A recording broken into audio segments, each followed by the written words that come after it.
Hello, everybody, and welcome to our next episode of Teen Pod. Today we have a very special guest. Trell, you want to introduce yourself? Hey, how's it going, everyone? My name is Trell Griffin. I am a group fitness trainer for Fit Body Bootcamp, and I'm also the founder of R837 Lifestyle, which is derived from the Bible verse Romans 8:37. Note to all of these things that we are more than conquerors through Him that loved us.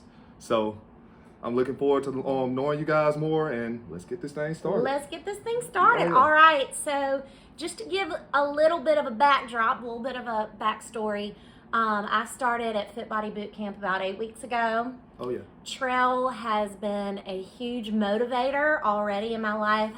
I'm still pretty pitiful. You are come not. on. You are not. It's No, bad. I beg It's to really defer. bad. I beg to defer. No, guys, pretty she is bad.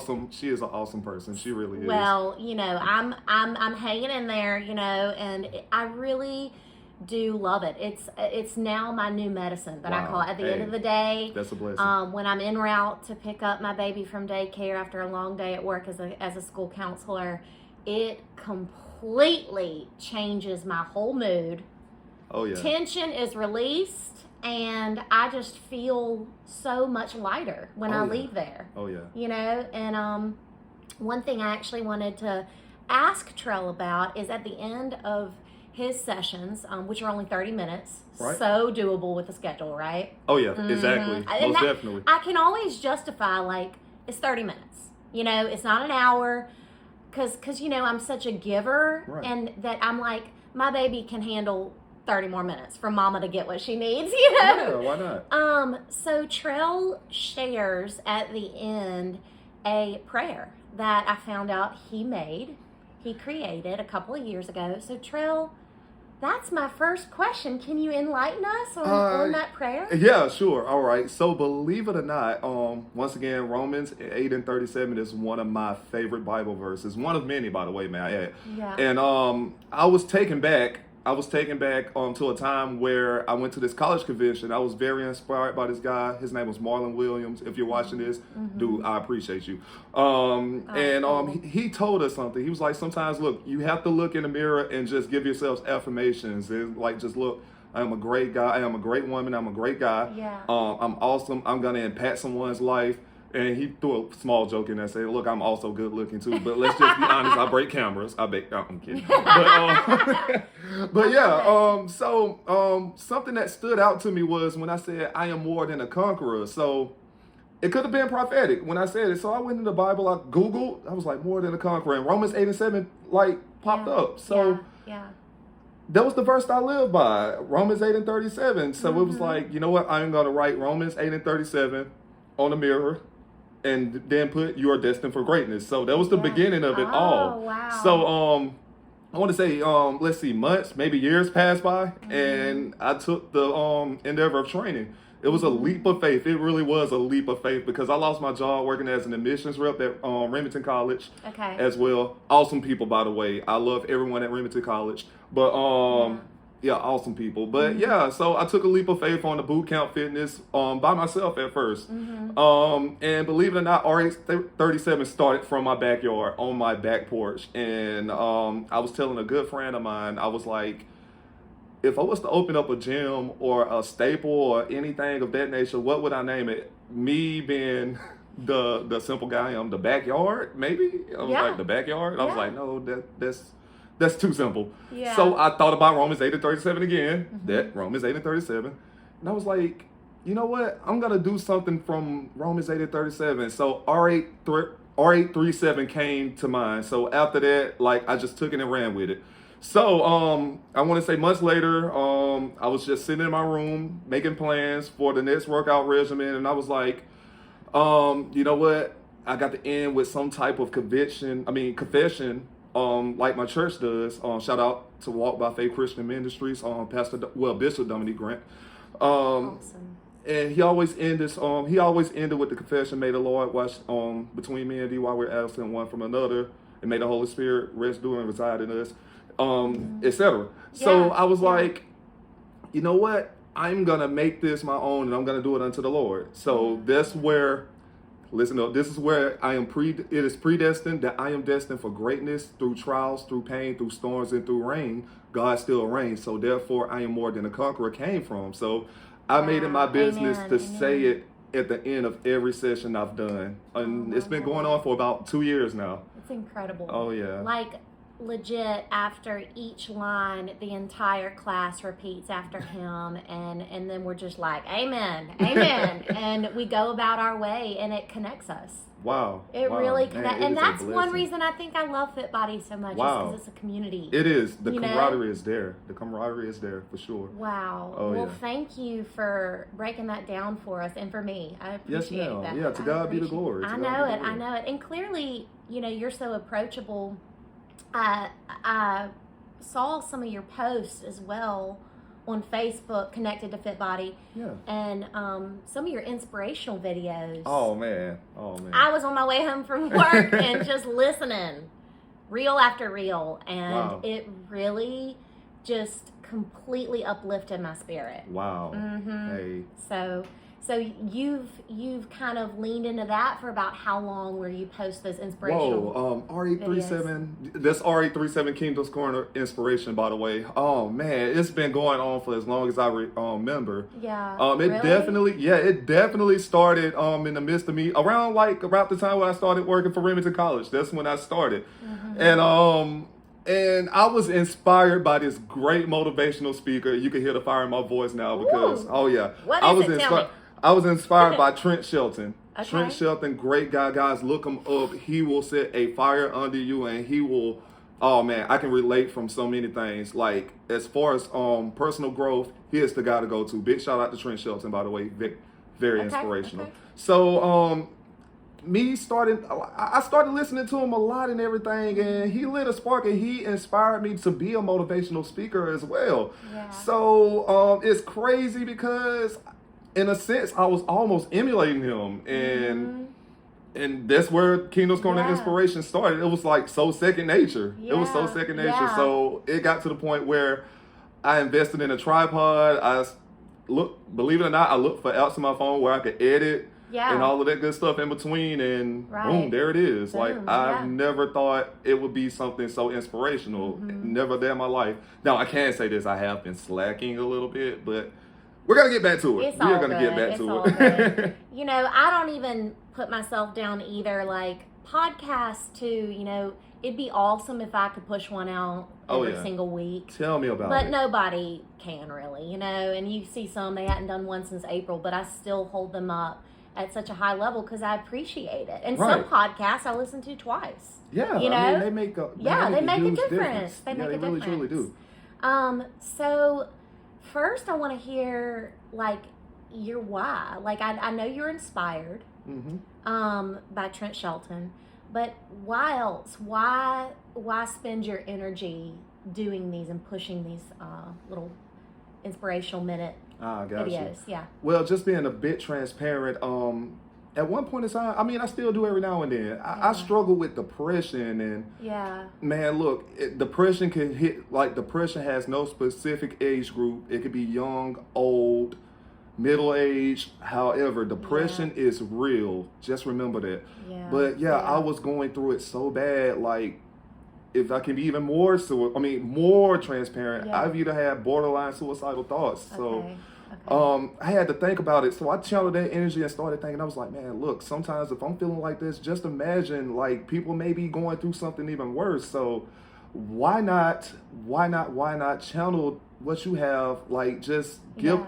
like the Bible says, man, cast all of your cares on him because he love you. And I started living by that Bible verse as well. One of my other favorite Bible verses, by the way. So I prayed on it, prayed the feeling away and everything. So God made it possible for me to channel through prayer. Yeah, you channel found that relief. through prayer. Yeah. So wow.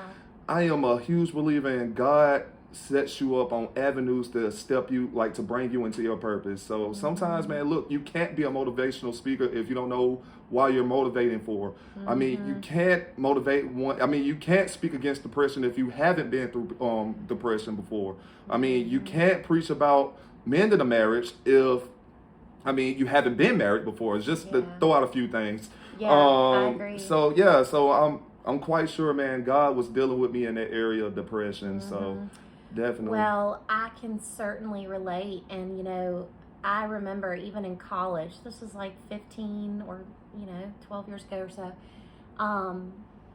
it was impressed on my heart that I wanted to be a motivational speaker Wow. one day. Yeah. Wow. And I like was in and I prayed about it.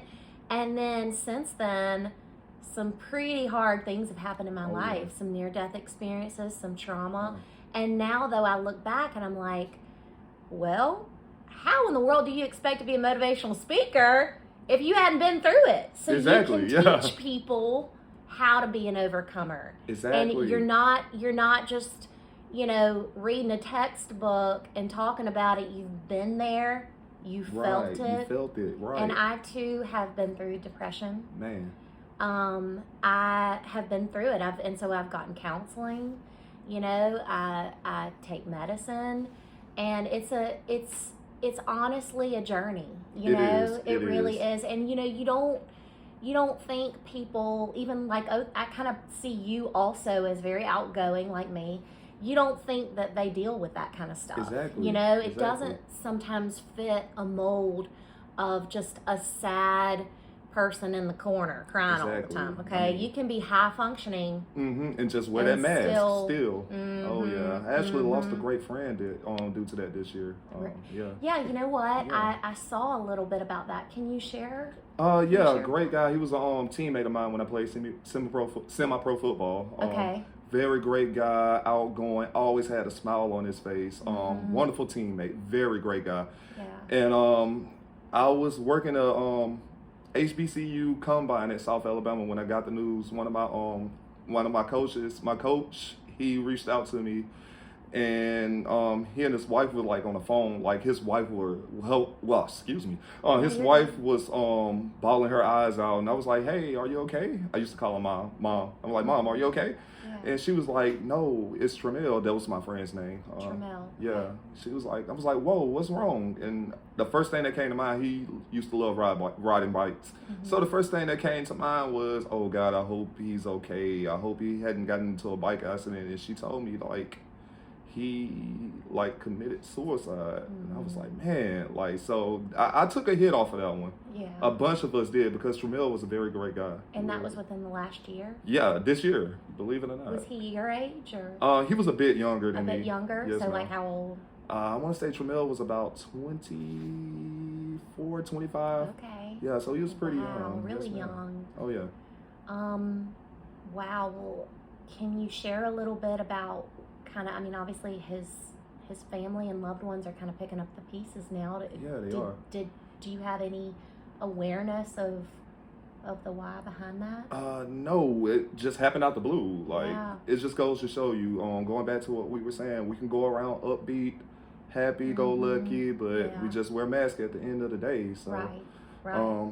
man. Yeah. So maybe, he was dealing with something.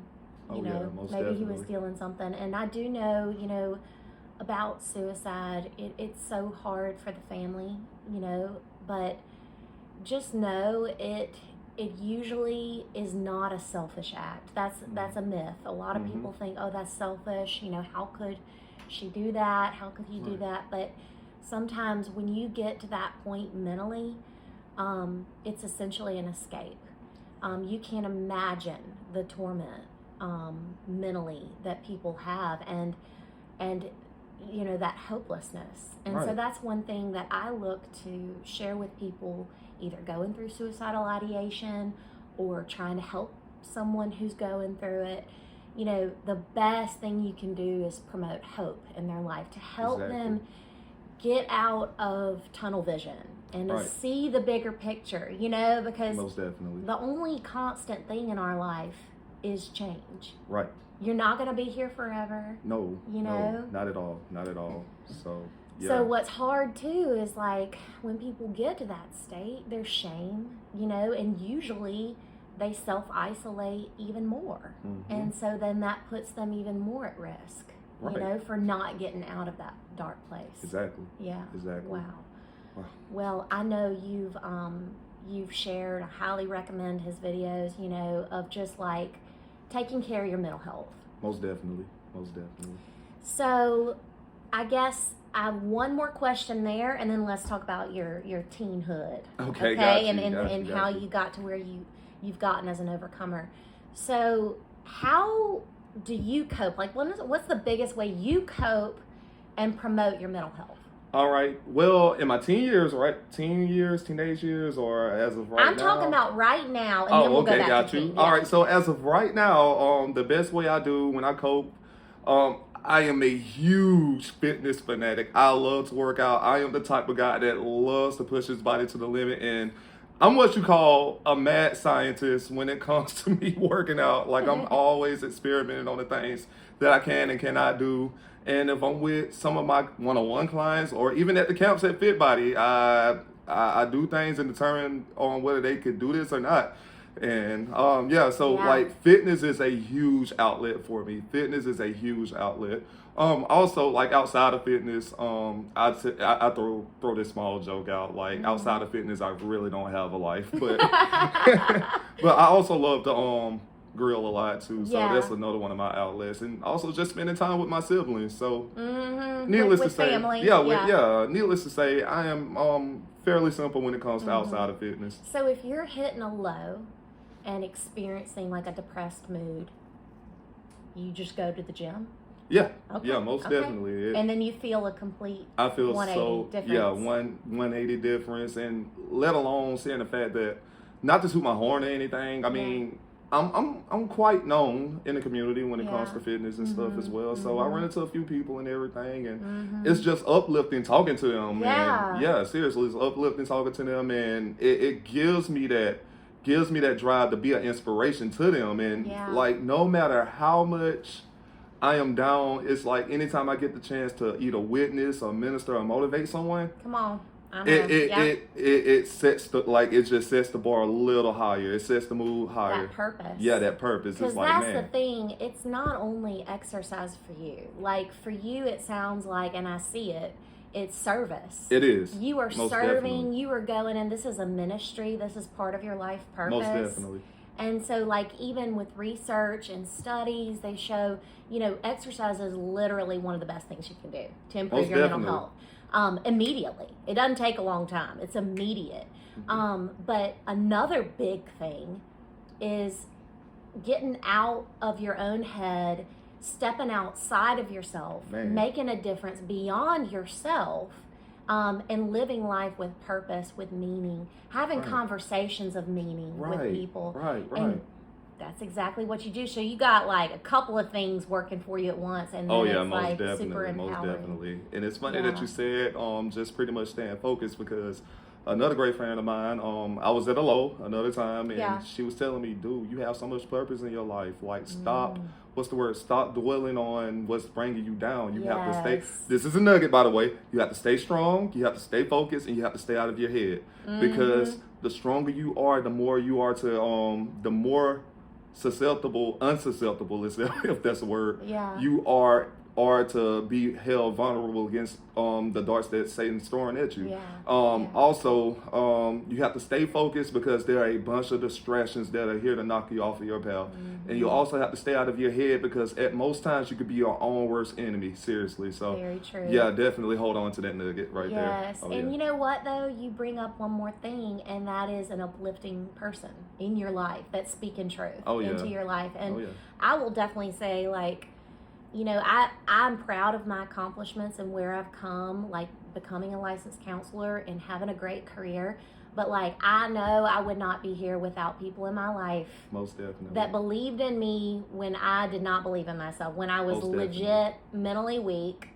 I wanted to give up multiple times. So, like, the beauty and the benefit of choosing your people wisely, Exactly, and exactly. really knowing that, because people can either damage and hurt your well-being, Exactly. or they can build it up. Oh, they can and build help, it. Yeah, help exactly. you. Yeah. Exactly. That's Exactly. wonderful. Most So definitely. let's touch on your teen, adolescent years prior to becoming a young adult. So, is there any particular challenges that you've been through that have like Man. shifted the course of your life as an overcomer? Man, most definitely, Yeah. most definitely. As a teen, believe it or not, I was this small, scrawny kid. Seriously. No way. I was a scrawny kid, a very scrawny kid. Okay. I want to say maybe my freshman year I attempted. Well, no, it wasn't my freshman year because my mom, she was overprotective with me going out on the football field, getting my head knocked off. Let's just be honest. Her being a mom, which I really appreciate, in the grand scheme of things. But at the same time, I was like, Mom, let me be a boy. Yeah. I'm rough too. Don't let the size fool you. But Yeah. So my 9th and 10th grade year, I was like the most of the time. I mean, like I said, just like any high school kid. I mean, I wore a mask. Most definitely wore a mask because outside of school, look, the typical poverty, moved from Midtown to Pritchard. So like I said, it was raising my 3 siblings, helping my mom raise my 3 siblings and everything. Wow. I mean, it was somewhat of a burden, but it was a great responsibility because had I not went through that, it wouldn't have made the man that I am today. I mean, don't have any kids of my own, thank God. Yeah. But no, by the way, kids are awesome. Kids are wonderful. I love kids, but let's just be honest right now, I am not ready for them. But I mean, it is a huge responsibility. Yeah. But just raising my siblings, it pretty much molded me to the guy that I am because that drove me to be the great example that they need to help to a great example, just pretty much that great role model. But other than like raising my siblings, my outlet in high school, believe it or not, I used to write poetry. I used to write poetry. Yeah, Wow. seriously. Yep. And I was pretty consistent at it and everything. I mean, it went from 9th grade all the way to my senior year, and I kind of fell off like once I started going to college and everything like that. And man, that's something I may need to get back into. That's by the so way. neat. Yeah. So essentially, art and creativity. Yes, ma'am. Yeah, I was forever using the right side of my brain. Yeah. Yes, Oh my ma'am. God, that's so neat. And that's one thing I recommend to teenagers and everyone is the benefit of just writing. Right. You know, I mean, Right. even just getting whatever is up in your head out onto paper. Oh yeah, most definitely. Especially, like, that's so cool if you can be artistic with it. Right. Yeah. Right. Any outlet helps. It really Wow. does. Oh yeah. Yeah, I, believe it or not, have also written some poems. Wow. And they were written at like some of the darkest times of grief, mainly. Man, yeah. man. And like, it was just so beautiful. Like, I did feel like such a relief, you know, spiritually and mentally too after writing it, because I'm like, wow, I just pushed out. This is kind of good, you know? Yeah. And look back on it too. Oh yeah. And then it reached people. It does. I It had a really blog does. for a little bit. I just hate this, but my website has disappeared. So I guess I didn't pay, but Yeah, Anyway, yeah. I took a little bit of a leave from that due to life's busyness. And now, but people did come to me, like mainly, you know, women my age, of like, wow, like that really reached me. I loved your blogs and things like that. So it really is neat to be able to look back on stuff like that. It really is. It really is. That's Heck so yeah. cool. And then I also hear that despite, you know, the pressure, the hardship, it sounded like that time really kind of shaped who you are as a helper, you know, For sure. and really caring about people, like probably built your empathy Right. and your ability to just serve and nurture your siblings. So that's really neat. Oh yeah. Yeah. Like I always say, I do what I can to help. That's Yeah. it. Absolutely. Oh, yeah. And now, am I hearing you say like your siblings are now your support too? Oh yeah. As adults? Yep, they are. Like, they are the reason I keep going. Seriously. Oh yeah. That's amazing. Oh yeah. Well, Trell, I think that's a good place to stop. You know, I think that, you know, we've learned a lot about you, everything from, you know, your purpose now, your ministry, to how it even, you know, you can recall times where you were not at all where you are today. Right. Physically or mentally, probably. Yeah, I was definitely the scrawny kid. I was definitely the scrawny That is kid. shocking. It just Yeah, shows. seriously. That just shows. This Oh, guy's yeah. This guy's built. You are built. It is amazing. Oh, it is man. amazing. No, but there's always hope. There's always is. change. Always. So listeners, don't give up. Just don't give up, and lean into the people that bring out the very best in you. And if you need it, reach out for help, because it's there. Definitely. It's there. Counselors are there. Fitness instructors are there. Oh, yeah. So just, if any advice I can give you is get out of your space and seek some help, because you are not alone. Most definitely. You are not alone. Anybody you look at that's successful has been through failure. Anybody you look up to has felt lower than low. Just, it's part of the human experience. So don't give up. Don't at all. Yes. Trell, is there any last things that you wanted to say? Yeah, sure. All right. So one thing, going back to the guy, Marlon Williams, the guy that inspired me at that college convention in Birmingham. Yeah. He said something that stuck. Well, a few things. He said something that stuck with me. He said, in order to step into greatness, you have to step into fear and out of your comfort zone. So understand, man. It's a stigmatism while being transparent. I mean, you got to step out of that fear of not being transparent with yourself, because once again, man, if you reach for help, who knows, man, your safety, your salvation could be tied to someone's tongue. Like, don't be ashamed of what you're going through, because chances are you may run into someone that overcame what you are going through.